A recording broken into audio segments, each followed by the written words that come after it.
राजकीय पक्षाचं बंद नाहीये, त्यामुळे आम्ही शांततेमध्ये बंद पाळणार आहोत असं नाना पटोले यांनी म्हटलं आणि यासोबतच कुणालाही बंदसाठी जबरदस्ती केली जाणार नसल्याचं सुद्धा नाना पटोले यांनी म्हटलं. सैलाब आहे, लोकांच्या भावना आहेत. ज्या पद्धतीनं आमच्या शाळेमध्ये जाणाऱ्या चिमुकल्या मुली महाराष्ट्रामध्ये सुरक्षित नाही आणि सरकार ऐकायला तयार नाही, प्रशासन पूर्ण सरकारच्या दबावाखाली आहे. अशा या परिस्थितीमध्ये बदलापूरमध्ये सुद्धा जनसामान्यांनी आंदोलन केलेलं आहे आणि हा राजकीय आंदोलन नाही हे आम्ही पहिलेही सांगितलं.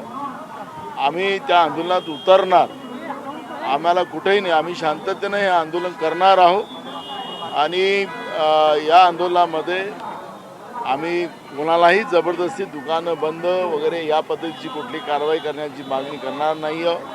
स्वयंस्फूर्तीने या अत्याचारी व्यवस्थेच्या विरोधात लढण्याची भूमिका जनतेला घेता येतं, राजकीय पक्षाला घेता येत नाही. हे तिथपर्यंत मान्य कोर्टाचा आम्ही सन्मान करतोय, पण मी पण एक सामान्य माणूस आहे, नंतर काँग्रेस पार्टीचा अध्यक्ष आहे. पण जे महाराष्ट्रामध्ये चाललेलं आहे ते एक सामान्य माणूस म्हणून मी हे सहन करणार नाही.